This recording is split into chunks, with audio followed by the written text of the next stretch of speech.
Before we begin, we want to thank Ryan and Grant Caith from KGOS KERM for providing audio and video to the public.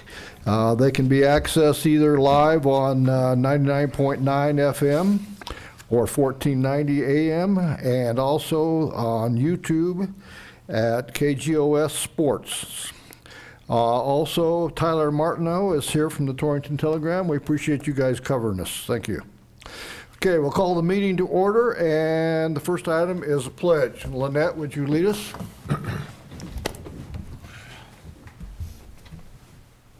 I pledge allegiance to the flag of the United States of America and to the republic for which it stands, one nation under God, indivisible, with liberty and justice for all.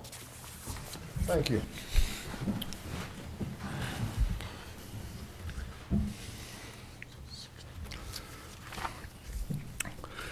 Recently, we've been blessed with rather mild weather for January, a bit of snow and so on, but mostly mild temperatures with January wind. Tonight, there's a possibility of snow and cold, and the same for tomorrow.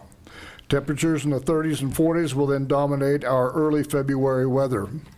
We've done very well as a community, keeping our sidewalks swept clear of snow, and our departments that are responsible for snow clearing operations have stayed on top of the plowing. I appreciate that there have been no calls to my office having to do with snow. If you know of someone who is unable to clear their snow, please call us and we'll do our best to get someone out to help you. Since the documenting of COVID cases began back in March of 2020, there have been 142,000 cases identified in Wyoming, with over 130,000 cases recovered. There have been 1,625 Wyoming deaths, up about 25 from my previous report about 2 weeks ago. Goshen County is holding steady at 53 deaths, the same as reported a month ago. As of Friday, January 28th, nearly 3,200 Goshen County residents have been infected, and in the past 2 weeks, we have reached the highest 7 and 14-day totals since March of 2020. But fortunately, the positive tests are now trending down. Community Hospital showed an increase to 7 total COVID cases last week and is now back down to 4 as of today. Fortunately, so far, no patients are on ventilators. There are reports of more COVID-related patients showing up in our healthcare facilities for testing and for treatment, with our healthcare staff working long hours in sometimes stressful conditions. We continue to encourage our citizens to get vaccinated and boosted, as we know that being vaccinated is the single best deterrent for catching disease or spreading it to others. Please continue to be responsible and care for yourself, your family, and your coworkers by washing your hands, using sanitizers, and wearing a mask when you find yourself in an unfamiliar group. Call Goshen County Public Health or your health care provider to schedule an appointment to be vaccinated. Vaccinations now are available to nearly all groups at this time. The City of Torrington is looking forward to accurate guidelines for use of the American Recovery Act funds. It is expected that the needed information will come out of the next legislative session scheduled for this month. We anticipate being able to use those funds for on-the-shelf projects that have been designed, but for which we have no money. At this point, our projects are all water and wastewater related, but we anticipate that ARPA funds might be expanded to include other City of Torrington infrastructure needed projects. Our wastewater treatment project is on hold at this time. Due to the higher than expected costs, will have to be rebid sometime later this spring once we arrange for financing. Fuel island repairs at the airport began a week ago yesterday and should conclude soon. City of Torrington will begin the process of annexing properties near the airport, as well as areas within the city limits that have gone unnoticed over the years or that are surrounded by city property. We anticipate that there will be some commercial developments on the horizon for the city, and we will keep you informed as those projects become public.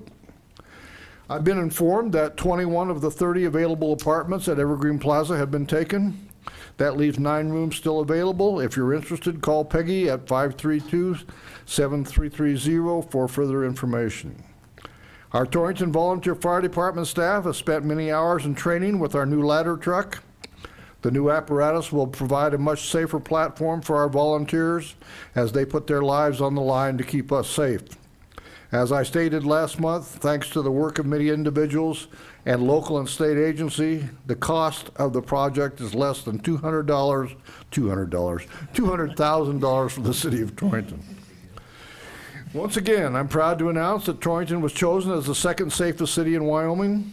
SafeWise, a home security company that uses FBI uniform crime reporting statistics, selected Torrington due to a decrease in property crime from 10.9 to 7.2 per 100,000 people, and a drop in violent crime from 5.2 to 1.9 per 100,000.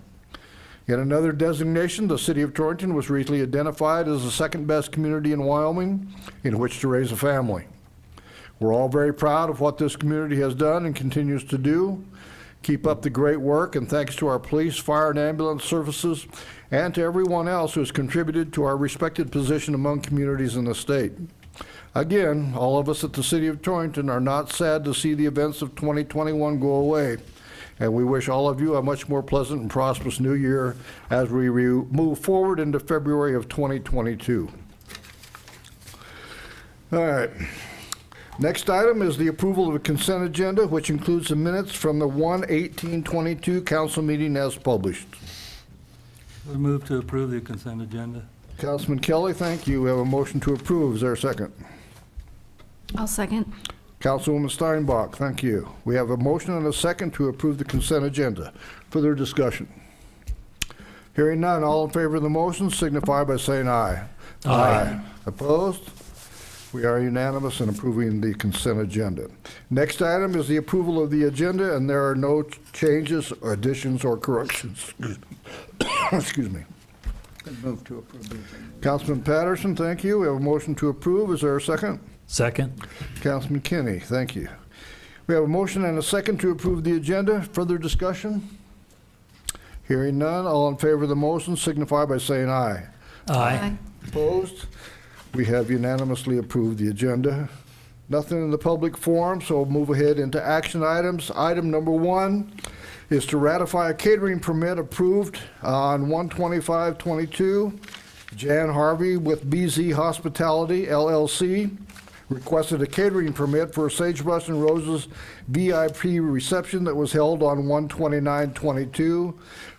Actually, it was from 4 to 6 p.m. I'm sure they had to set up prior to that. But anyway, 4 to 6 p.m. was when the event held at 3401 West C Street. That's the ATEC building at EWC. Chief Johnson, you want to comment? We had no concerns. There was a little bit of a snafu with getting that approved in the right venue. It popped up a little bit on us, but Yep. chatted with Jan, we had the same expectations, and it sounds like the Okay. event was successful. I'm going to have Councilman Patterson, since he has extensive experience at EWC and so on, to give us a little explanation of how that turned out that way. Well, as far as I can tell, what happened, Sagebrush and Roses has occurred for a number of years now, and it's always takes place at the Rendezvous Center at the fairgrounds, which obviously is in the county. This was not for that event, however, it was for the kind of the pre-event, the reception before, and it actually was at the ATEC building, which is on West C of the North Campus, the Ag Campus. Until just 2 or 3 years ago, that was in the county. The city annexed it upon completion of that building. So I think that's where the confusion came in, because I think initially the county issued a permit or was going to or something, and so that's why it was delayed getting to us. That was my understanding as well. So All turned out fine. I polled the council, I think on last Friday, and they all responded in a positive, so we approved it 5-0, and so tonight it's simply a matter of ratifying that decision. So I would like a motion toward that end. I would move to ratify the catering. Councilman Patterson, thank you. Is there a second? Second. Councilman Kelly, thank you. We have a motion and a second to ratify the catering permit. Further discussion? Hearing none, all in favor of the motion signify by saying aye. Aye. Opposed? That is done. Item number 2, resolution number 2022-03. Attorney Eddington. A resolution supporting the proposition for the 1% specific purpose excise tax in Goshen County, Wyoming. Whereas financial burdens and limitations upon local and county government continue to increase and revenue sources have continued to decrease. Whereas the Wyoming legislature has urged all municipalities to be sure they are doing everything possible at the local level to raise revenue before requesting state funding.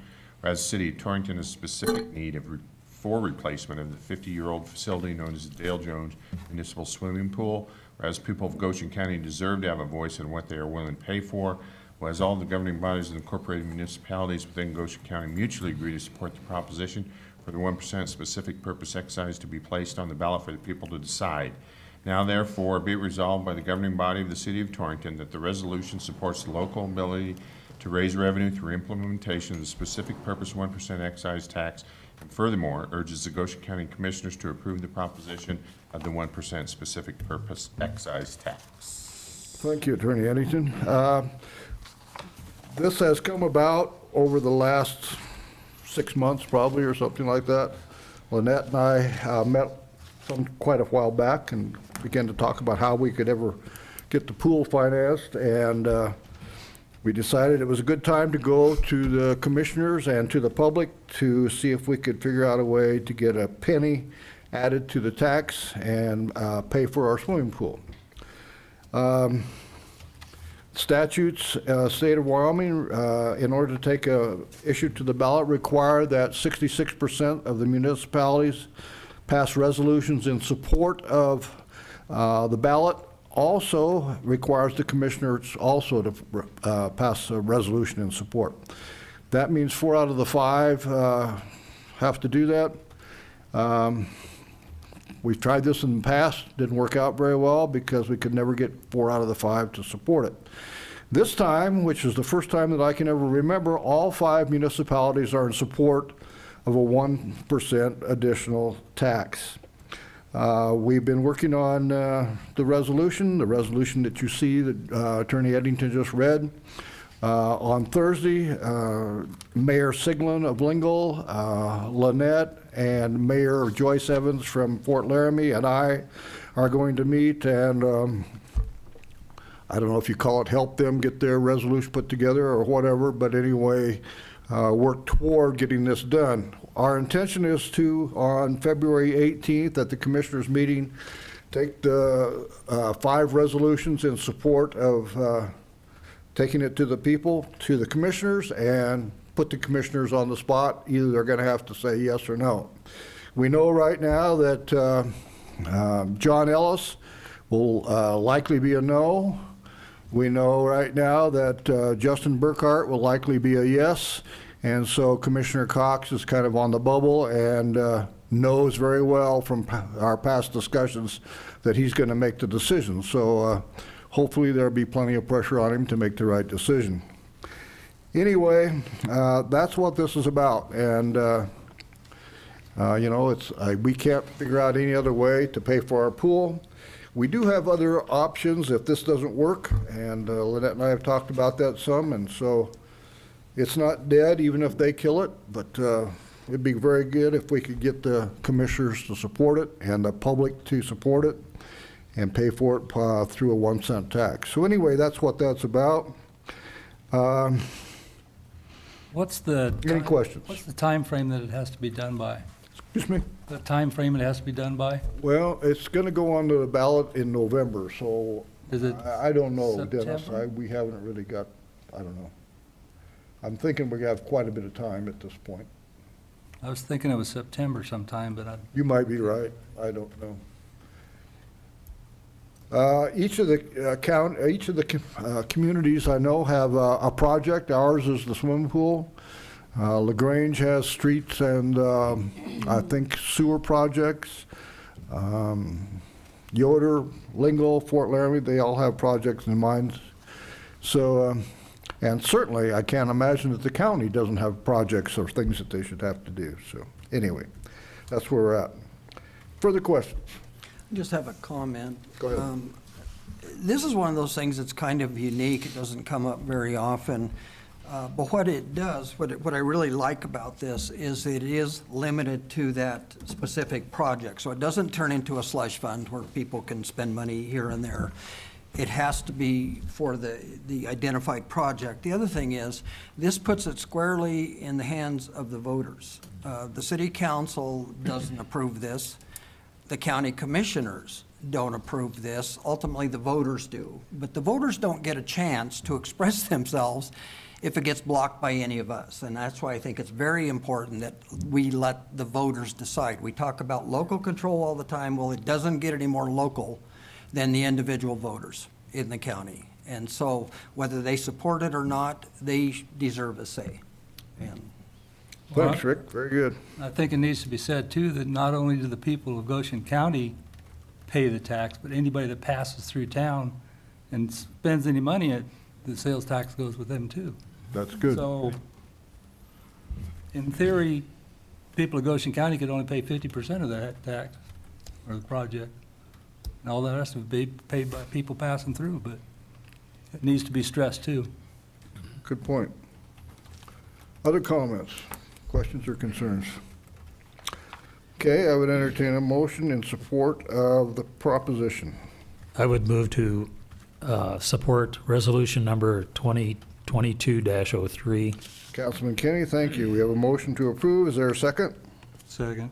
Councilman Kelly, thank you. We have a motion and a second to support the resolution 2022-03. Is there further discussion? Hearing none. All in favor of the motion signify by saying aye. Aye. Opposed? Good enough. We have one done. Good enough.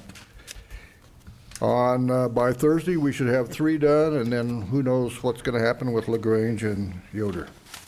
Item number 3, award the bid Cold Springs 15 kV UG distribution line material. Staff recommends awarding bid numbers 1, 2, 5, 7, 8, 9, 10, 11, and 13 to Border States Industry of Fargo, North Dakota in the amount of $128,377.66. And bid items number 3, 4, 6, 12 to Wesco Distribution Incorporated of Denver, Colorado in the amount of $20,256 for a projected total of $148,633.66. We have our electrical department supervisor, Dana Utes, here for questions, and Lynette is also qualified to answer this. Dana, would you want to come up and explain to the council what we're talking about here? Thank you. Yeah, this is for the 2 dedicated circuits going down to Cold Springs Business Park to support any new business coming in there from our new Cold Springs substation. Materials a long way out, so, and the last council meeting I was at with the labor bid was, you know, a little funny, because we had one really low bid, but they crunched numbers and everything was fine. But so far, the project is under bid, or under budget, so. About how long is this line that we're putting in? It's 1,800 feet, probably. Okay. Goes from the sub to access to Cold Down Springs. to, I'm not sure of the street, I think it's Cold Springs Avenue. It would be the east and west street where the butcher shop is, north of Baumgart's. Good. Questions for Supervisor Utes? Now, since some of these materials are way out, they're not even gonna start the project until they get all the materials, are they? What we can do is possibly, and I've talked about this with our project engineer, starting it in stages. Like if we get the conduit in earlier than other materials, they can get it all installed, then come back at a later time, pull the conductor, terminate it, and then go on with the project from there. I would think that would affect the contractor's staging fee or whatever, too. No, they're bound to the contract. I know, but they're only bound to do it once, not string it out for 3 or 4 times, are they? It's all one project, Is it? so they're bound to it. That's good. Is, if I'm right, Jim.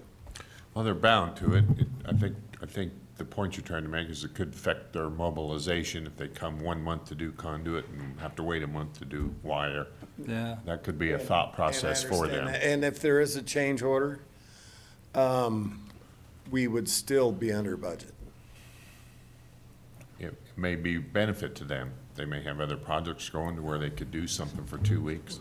It's just gonna be a factual dependent situation.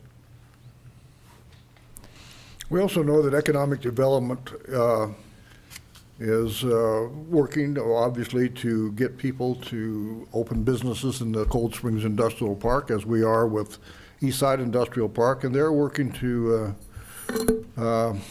add electrical service to those lots down there. And I will give you an update on that.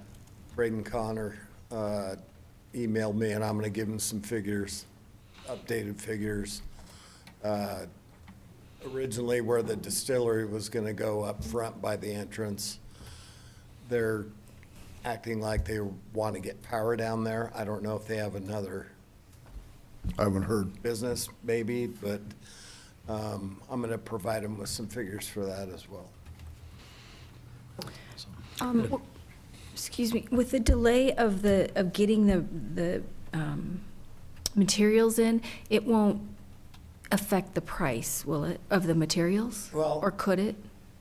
No, they're bound by the materials. Okay. But as far as change orders with the contractor, that could affect the price a little bit, but I wouldn't think it'd be, I guarantee, we will still be under budget. Okay.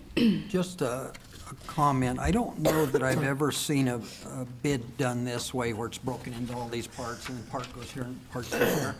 But I appreciate that being done. That looks like you've got the best possible It price might, at the earliest yes. possible That- date. And that, it saved a little money, Yeah, not a ton, but breaking it up where they can bid on everything and we can take the lowest bid from every piece of material.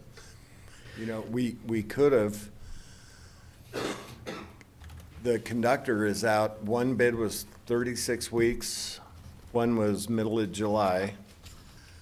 We could have got conductor from one of the vendors for 12 to 16 weeks, but it would have been $3.50 more a foot, which have increased the cost of the project that much.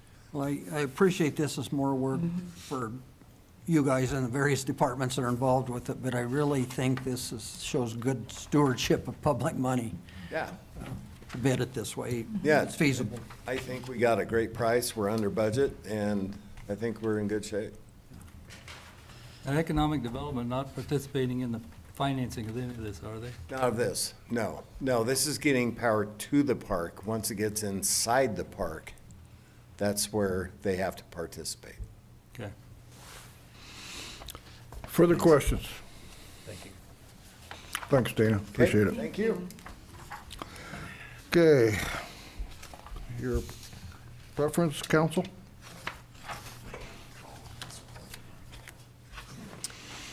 I would move to award the bids as proposed. Thank you, Councilman Patterson. We have a motion to award the bid of Cold Springs distribution line material. Is there a second? I'll second. Councilman Steinbach, thank you. We have a motion and a second to move ahead. Is there further discussion? Hearing none, all in favor of the motion signify by saying aye. Aye. Opposed? Good enough, thank you. Item number 4, award the bid fiscal year 2020 wastewater pretreatment facility project. Staff recommends rejecting all bids, rebidding the project once project funding is secured. Mr. Harkins, Director of Public Works, would you address that for us? Yeah, thank you, Mayor and Council. About 2 weeks ago, Wednesday, January 12th, we had a bid opening for the wastewater pretreatment facility. As you can see, the bids came in all about very close to $6 million. There was about $27,000 between all three bids, which is pretty incredible for such a large dollar amount. Unfortunately, the $6 million is about $1.75 million more than the available funding that we have secured for that project. As a result, we can't ask you guys to go forward with the project until we secure additional funds. We have checked with the state, and there are available SRF funds, but we have to apply for them and we have to get approved for it. That will take going before the SLIB board, which would be, at the earliest that we could make it on the agenda would be in April. So we will go through the process that we have to go through. We have to do a public meeting. We have to get a resolution from council, which will probably be on the next agenda.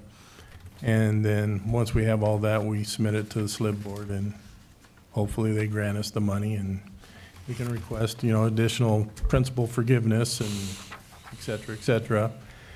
In the same time, the ARPA funds legislation may come through, and we may be able to utilize some of those funds, which would be beneficial to the city and the ratepayers, because that would be not a loan, but basically a grant money. So at this point in time, however, because of the funding issues, that we don't have the funding needed to fund this project, the recommendation is to reject the bids, wait until we get secured funding, and then rebid the project. It'd be nice if we could get this thing going and get the bid done and get rolling on it. But in the long run, it might even benefit us by holding off a little bit, depending on what we find out from the legislature and so on. So Right. who knows?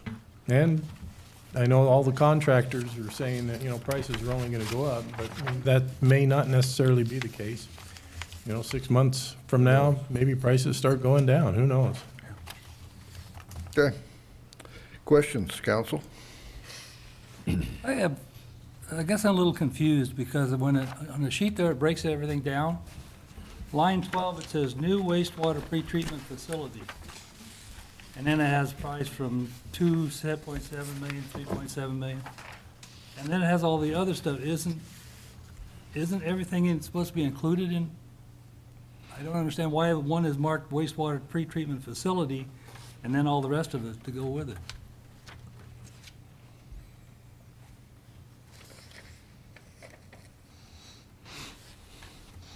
Well, I think basically the way this was set up is that they were doing large components instead of trying to do basically what Dana did on his, where he's bidding all the materials out separately.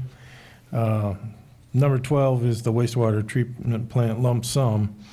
In that would probably be the construction of the facility itself, and then all the additional. So there's also like the fire hydrant assembly, the PVC pipe, all that stuff. That was to bring a water line down that lift station road to the facility. Because right now, we're on a well, and we don't have city water to that facility. So it was thought, and I think rightly so, that having, a guaranteed water supply for that facility is a necessary item.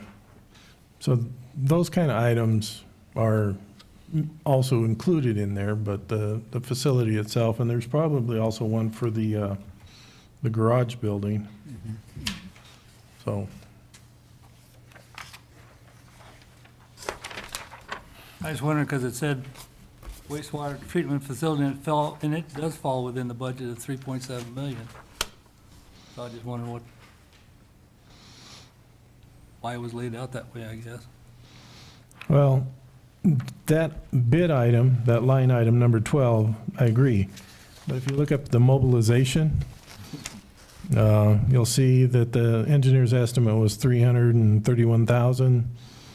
But you'll have, like JR Civil was almost 900,000 for mobilization. So that adds another $1 million to that 3.5 million. And that's only 2 bid items on the whole project.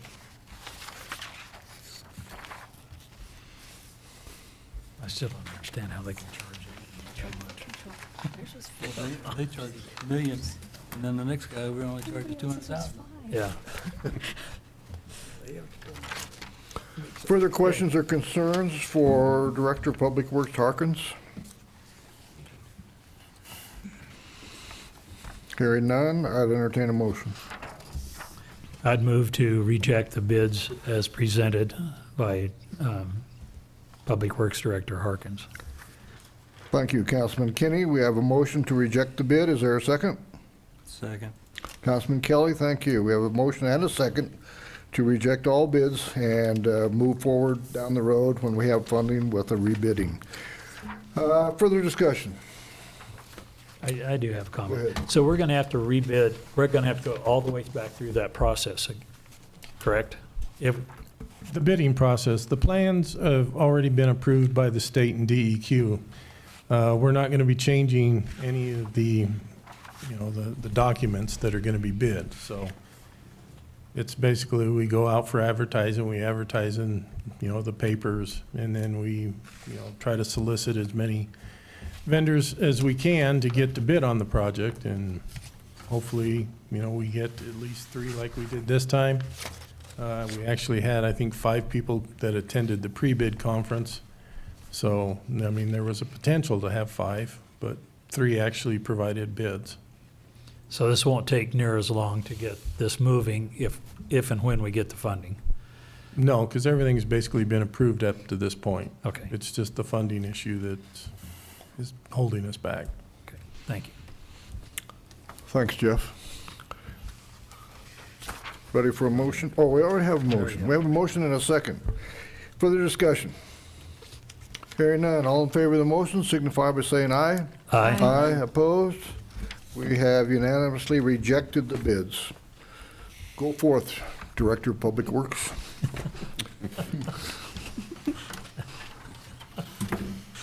All right, item number 5, ordinance on second reading, annexing the West Airport Addition. Attorney Eddington.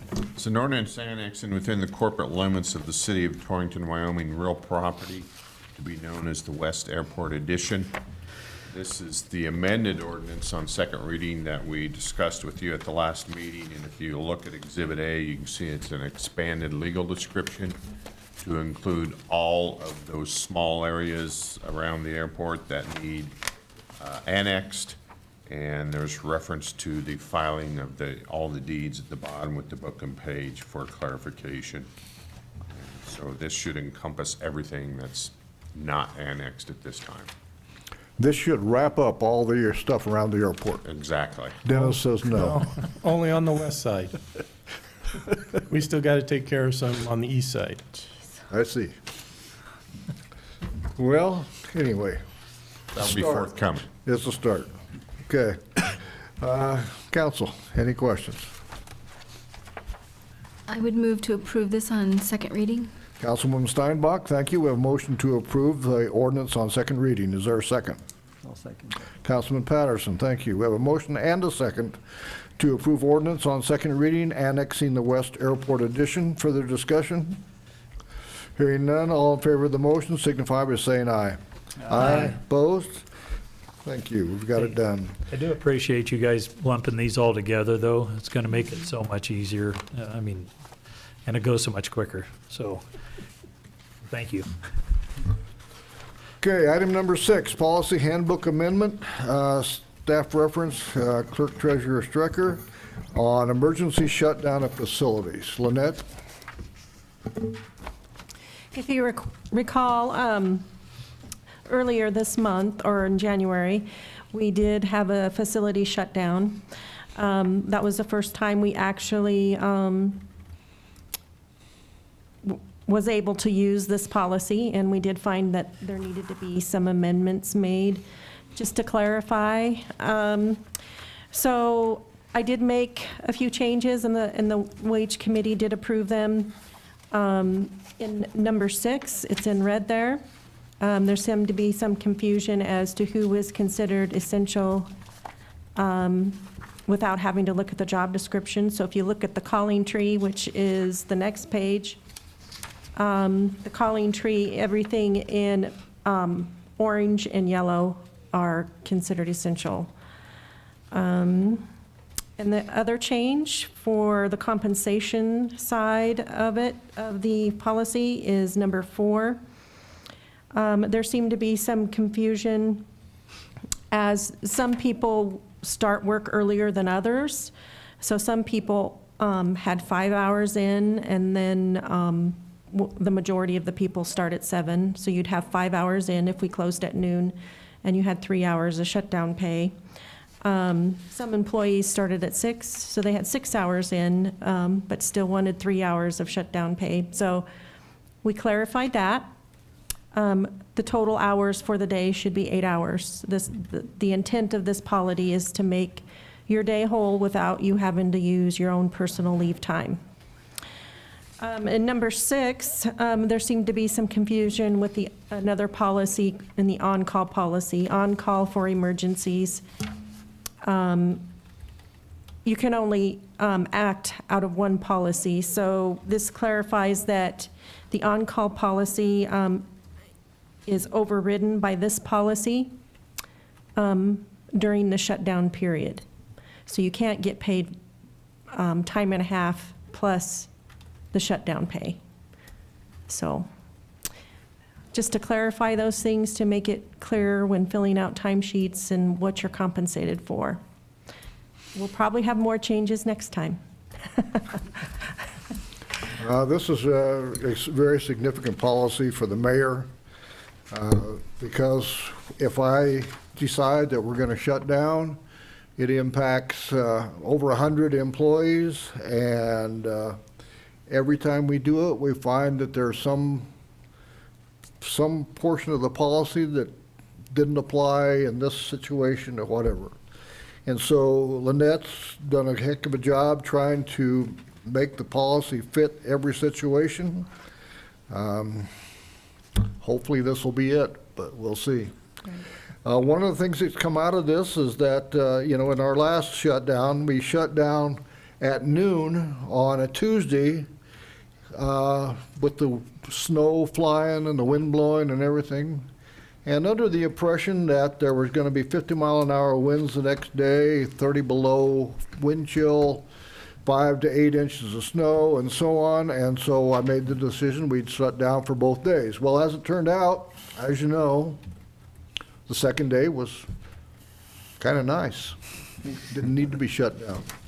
And so a learning experience for the mayor. From now on, all shutdowns will be 1 day at a time, regardless of what happens. Even if it's a blizzard for a week, 1 day at a time. So hopefully that'll solve some of the problems until the next time. Okay. So if you look at the calling tree, there is one more change that I made. I did add the new department under Buildings and Grounds with the new calling tree under that. And we also designated airport as an essential department. Sometimes the airport needs to stay open to fly in medical or whatever, Flight for Life, and we consider that to be an essential service. Thank you. Good job. Until next time. Yeah. Council, do you have questions or concerns? If there are no questions, I'd move to approve the emergency shutdown procedures. Councilman Kinney, Policy. thank you. Is there a second? I'll second. Councilman Steinbach, thank you. Further discussion? I just have one, I'm just a little confused. On the 5 and 6, 4, 5, and 6, it says that the essential workers required to work or already at work will receive the regular hours plus 8 hours overtime, right? But then the next paragraph, it says that you won't get overtime. You're talking about number 5? Yeah, 5 and 6. One says they'll get overtime pay, and that's basically overtime. And the other, and the number 6 says they won't get any overtime pay. Basically, they get double time. They get their normal 8 hours, and then the 8 hours shutdown pay if you're working on it during the shutdown period. The on-call policy gives you time and a half if you're called in for an emergency. But, so what this is saying is this policy overrides that on-call policy, and you will just get your double time, as in number 5. So overtime will not be given. Time and a half is not given because on-call policy is an automatic time and a half for people who are called out during an emergency. Okay. So, to clarify, to see if I'm following you, there's a blizzard, everybody gets sent home, but there's a police dispatcher in there that doesn't get sent home. Right, So they get 8 hours pay in addition, they get double pay. basically double Because everybody pay. else is getting paid to be home. With this, Like- yeah, For water and sewer, they're called out in emergencies, like if there's a water main break or whatever, whether there's bad weather or not. I mean, if we are open for business, they would fall under the on-call policy. yes.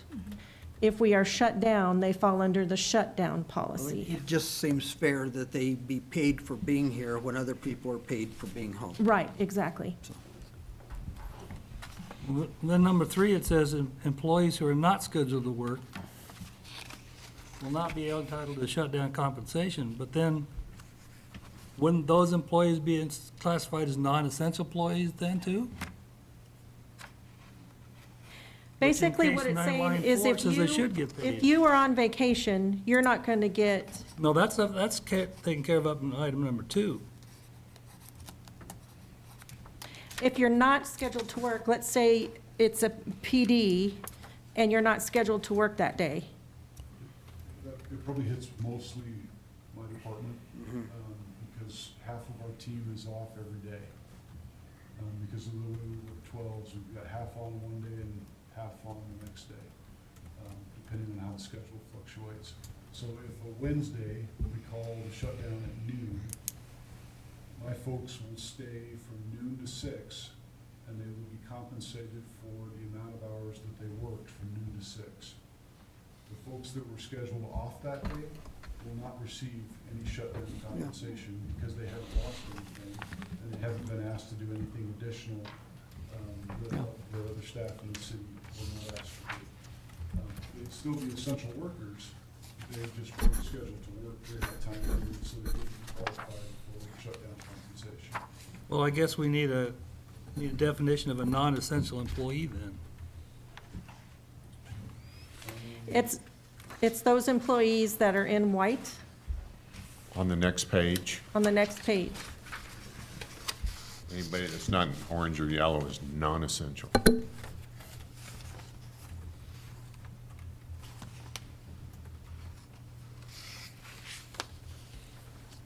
I don't know, it still seems kind of confusing to me, the wording. It is confusing. Tell me about it.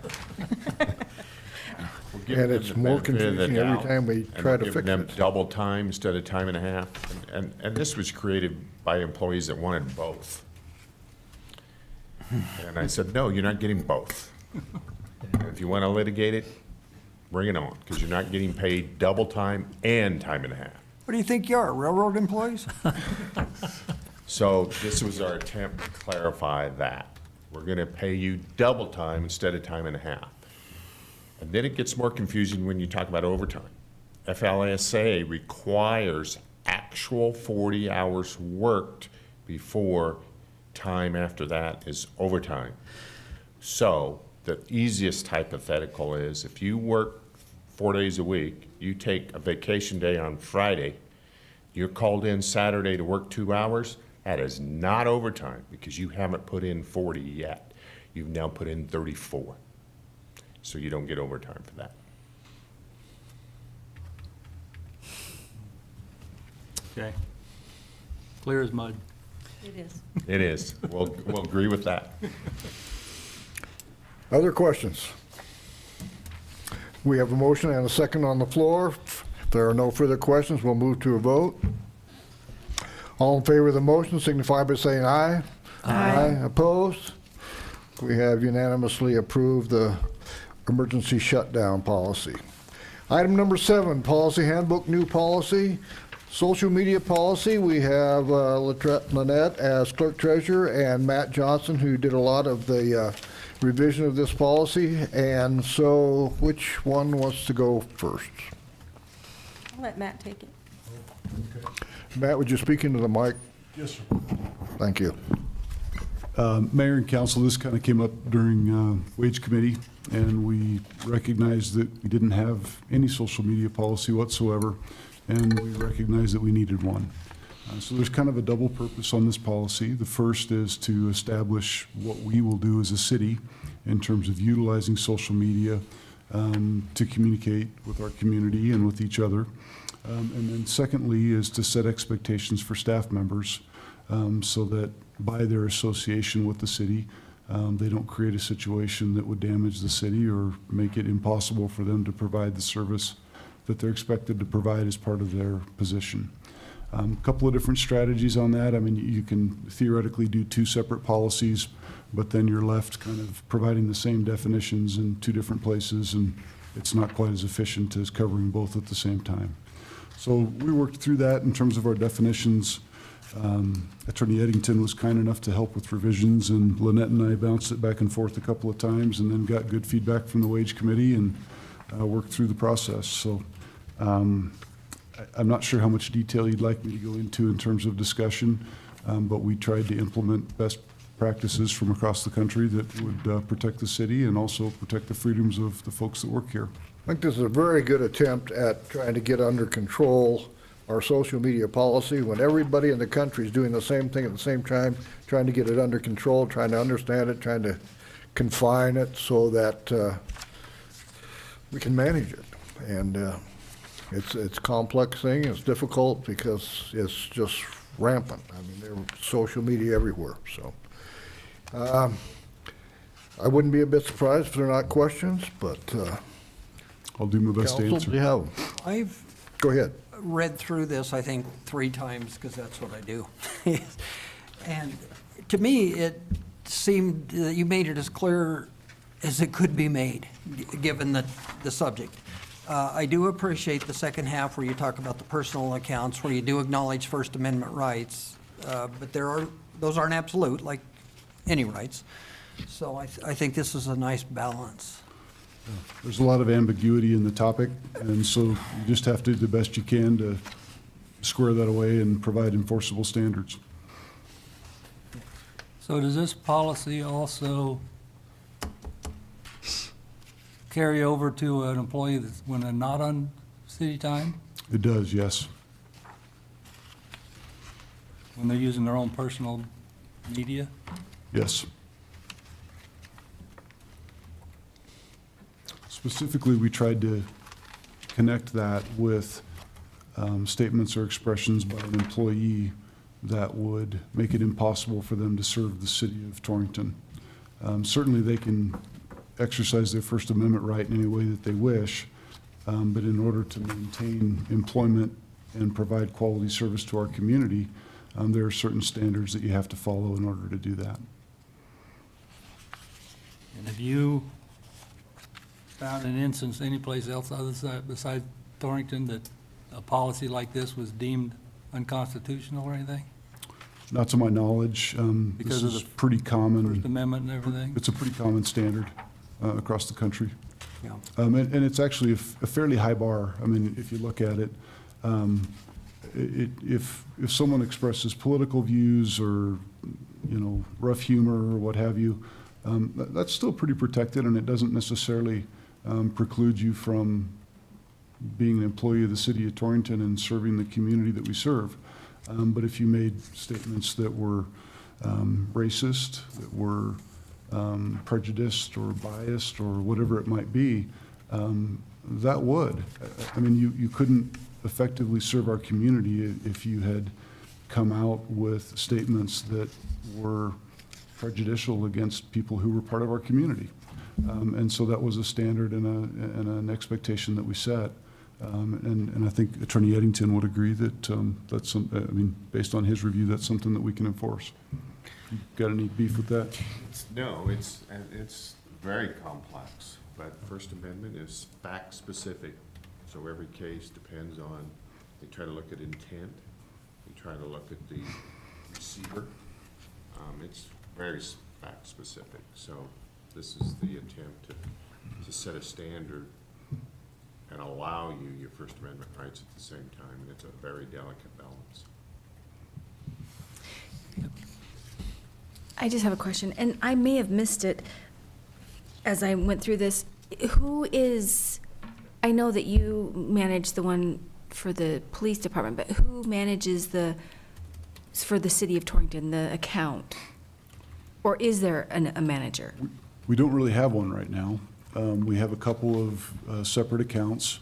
The police department has one, wastewater has one, and I think that's the only two that we've really established. I know the fire guys. Museum and ambulance have one. Fire department has one.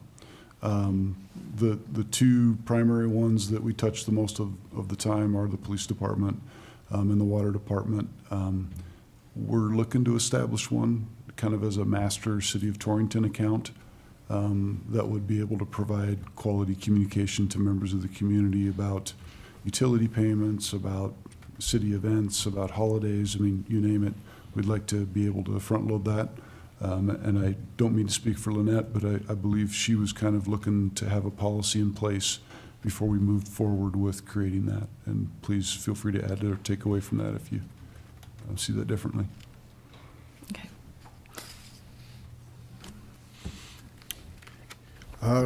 Clerk Treasurer Stricker, did you want to add anything here? No, I think Matt did a wonderful job writing this, and the committee looked at it and really had no changes. So I think it's really good to have this in place. Been looking at doing this for a long time and just really didn't feel like I was qualified to do it. So I'm really glad that Matt took over. My only recommendation would be that, and I don't know that it necessarily needs to be in the policy, but that somebody be designated, or many people be designated as the managers of whatever account it is that is going to be posting on there. I just think it's easier than having lots of different people posting. I agree. I think it's safer for us, for the city. The subsection D, we used controls and safeguards, and there were a couple of things where we tried hard to provide some of those types of controls that you're referencing. The mayor has the authority to approve the creation of a social media account, and then they designate essentially it would be for service directors, which is pretty much what we've got going on right now. The mayor, as part of designating that service director, would place them in charge of the account as a manager, and then we would have another trusted employee as a backup manager. Couple of different thought processes for that. One is that it would allow for, I mean, if we have emergency communication needs at the water department and one person isn't available, another could be. And then two, if somebody's account gets hacked, there's another person who has the capability of getting into that account and trying to repair the damage. And then in the sad circumstance where we might have a conflict with an employee and wind up with something posted on the account that we didn't want, or that there was a problem, a secondary person has access there that they can provide some of that control. We had thought about doing kind of a password repository where everyone could provide their passwords, but those are frequently, they have to be changed, they have to be updated. A lot of times you have dual factor authentication, which makes it even more complex. And so there just isn't an easy answer from that regard. So we felt like the best answer was to have two folks at least assigned to the account so that we can have some safeguards in place. Thank you. Thank you. Good job. Both of you, thank you. And Jim, also, thank you. Council, what do you think? I would move to approve this policy. Councilman Patterson, thank you. A motion to approve. Is there a second? I'll second. Councilwoman Steinbach, thank you. We have a motion and a second to approve the policy handbook on social media. Further discussion? We did talk about this in the wage committee and with both of these policies, and lengthy conversations. Chief Johnson did an excellent job of explaining it to all of us. And the employees had a few questions about some of these, and the same kinds of questions we had here. So I appreciate the work that everybody's gone to make these policies, because it's not easy, and there's a lot of effort and time put into them, and it's appreciated. Thank you. Further comments? Okay, we have a motion and a second on the floor. If there's no other discussion, we'll move to a vote. All in favor of the motion signify by saying aye.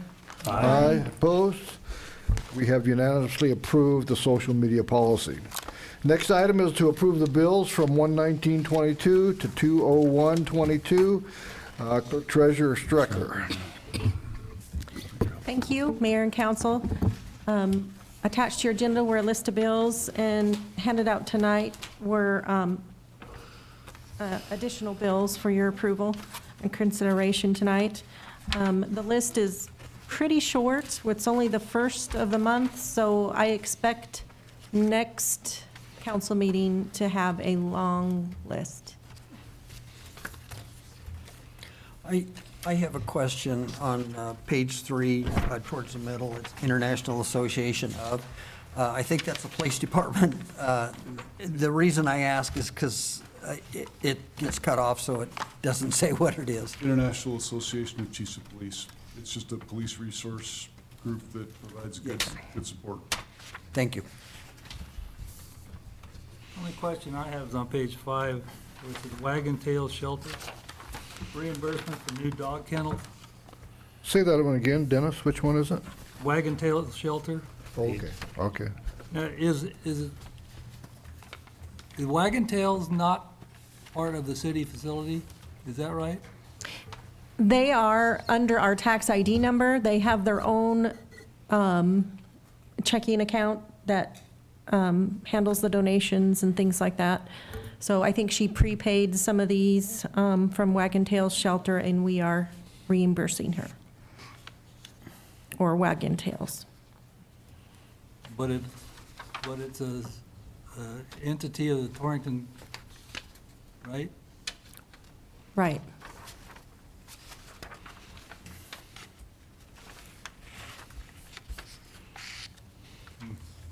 Okay. We have several accounts like that. That's the first one I've run across, that I can remember anyway. Ambulance we reimburse ambulance for some training and things like that. City Court has their own accounts. They're all monitored by me.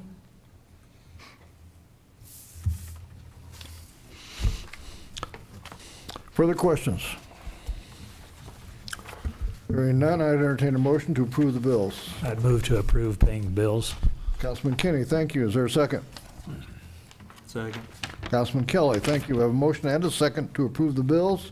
Further discussion? Hearing none. All in favor of the motion signify by saying aye. Aye. Opposed? We have approved the bills. All right, time for public comment. Our no Fire Chief Petch is here, and he can't hardly wait to come up and speak to us. So, Lancer, you're on.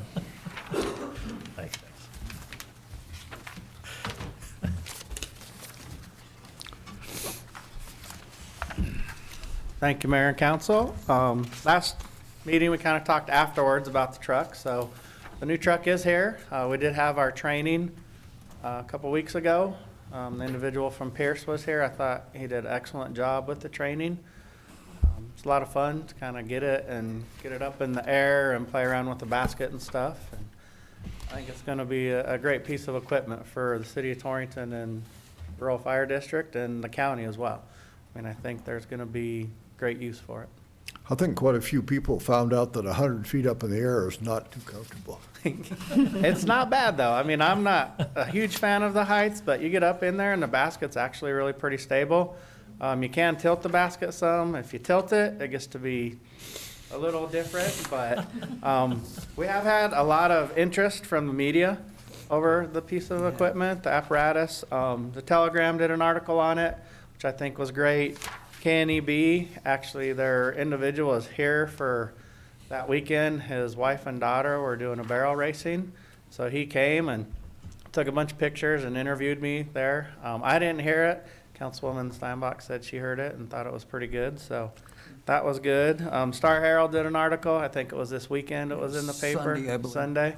So that's good. And then NBC from Nebraska was up today, and on the news tonight at 10 o'clock, it was at 6 o'clock too, it actually opened their news with it, so they had it out. I wasn't able to go because of work. Chuck talked, and then they actually took the gentleman up in the basket, so there's some footage, video footage up, and Mike said he took him 100 feet up in the air, so. You know, one thing that we might do down the road, when you demonstrate, you know, on the second and third floor of whatever at Sugar Factory or something, it might be a good idea to invite members of the media to take a ride and see what it's like. Right. And we did. Past Steve Estes had a good idea about, you know, getting it out or getting some information out to try to really inform the public as to the benefit of the piece of equipment. So we thought that maybe, as I said in the email today, taking it down to the cobblestone and setting it up and being able to show the benefit and the reach, or over to Bell Park Towers and set it up to show if you ever had a situation, being able to go up to a window, bring a person out and down, as opposed to putting a 35-foot extension ladder up and saying, you're safe with this, we're good, we'll get you down. I mean, and even just two-story homes. I mean, obviously, if you would have something in that main level to be able to get up there if you were ever to have to rescue somebody. I know it was a year or two ago, we had a call to assist EMS, which a person was putting shingles on and had an issue on the roof, and we were called to help get the person off the roof. So with this, we have the basket and everything. You could put the person in, bring them down, probably a little easier, a little safer with that too, so. Much safer. Yes, so hopefully, you know, as the weather gets a little nicer, we can get it out and, like you said, invite the media, but take it to some locations and actually set it up and show the benefit and why it will be so beneficial for the community. So I think it's great. It's very stable, I think. To me, going up and down wasn't too bad. Side to side, for me, it seems like it goes pretty fast that direction. I don't know what Past Chief Estes felt like, but I thought right and left, it feels like you're going pretty fast. But there's a couple different speeds, so you can go faster or slower, but it's a very nice piece of equipment. So lots of training ahead still, though. to get to where we're good. We didn't, during the training, we didn't flow any water through it because of the temperatures and everything. We don't want to create an ice skating rink on the street or on the pad, and we don't want to have anything freezing up on the truck type thing, so. Yeah. Very good, super. I haven't heard one negative comment about any of it. A lot of people very complimentary about the fact that we're trying to take care of our volunteers and keep them safe. And so, good effort, I think, on this part. I think so. A lot of It's agencies exciting. involved to get it done. Yes, it's exciting. so. Any questions for Lancer? Did they, you guys have issues driving it around town, or did you do that? We've driven it around a little bit, but just have to be careful. I drove it down, we filled it up, and I drove it down Main Street and back to the station. And if you get a pickup that's a little long, it gets pretty snug there, but yes, and I'm sure some of the streets will be a little tight, but you know, we'll just have to be cautious and work real hard on the driver training and that kind of stuff. So, and we have a book, we're gonna call it a task book, for people to be able to be the driver or the operator for it. You have to kind of pass some different scenarios before we're gonna say, go ahead and drive this truck however you want. So we're gonna have to do some driving, set it up in a certain amount of time, and show proficiency. Now, since it's so long, do they have to have a different CDL to drive it? I don't believe so.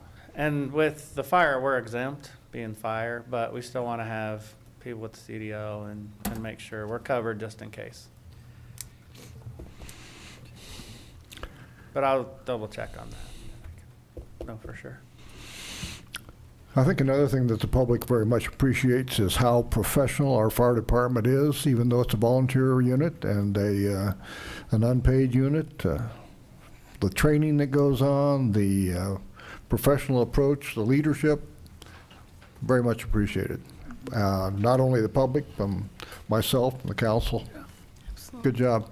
Thank you. I think we have a very dedicated group right now. We got some go-getters in the department, and so it's a lot of excitement. And even with the new piece of equipment, you know, I think that goes back to just kind of the department over the years. You know, I think past Chief Estes had a lot to do with that. And he was the chief when I came in, and you kind of see where the standard is, and you try to keep it there and maybe go above and improve a little bit. But, you know, I think the people in the past have helped us to get where we're at today. Can use that truck for recruiting, too. Yeah, hopefully, very much so. It's a good idea. Yeah. How many do you have on your roster now? Last I knew, we were at 37. We've had a few people step down, just because of the time commitment, you know, with their jobs and family and whatnot. So I think we're between that 34, 37 people. So, Thank you, sir. Appreciate it. thank you, guys. Thanks for coming. Thanks. Thanks, Lance. Dennis, you're the only public, and Ryan and you guys, you know, Have anything you guys have any want? comments? Good enough. All right, at this time, I entertain a motion to adjourn our regular session and open a executive session. So moved. Councilman Kelly, thank you. We're going to adjourn. I'm going to make that two motions. This is just to adjourn our regular session. Jim, how am I doing? You need to move to executive You session. can get out of regular and go into executive. On the same one? Absolutely. Okay, good enough. We are closing our regular session and going into executive session. I have a motion from Councilman Kelly. Is there a second? I'll second. Councilwoman Steinbach, thank you. I have a motion and a second. All further discussion? Hearing none, all in favor of the motion signify by saying aye. Aye. Opposed? We'll take about 3 minutes or so and get into our executive session.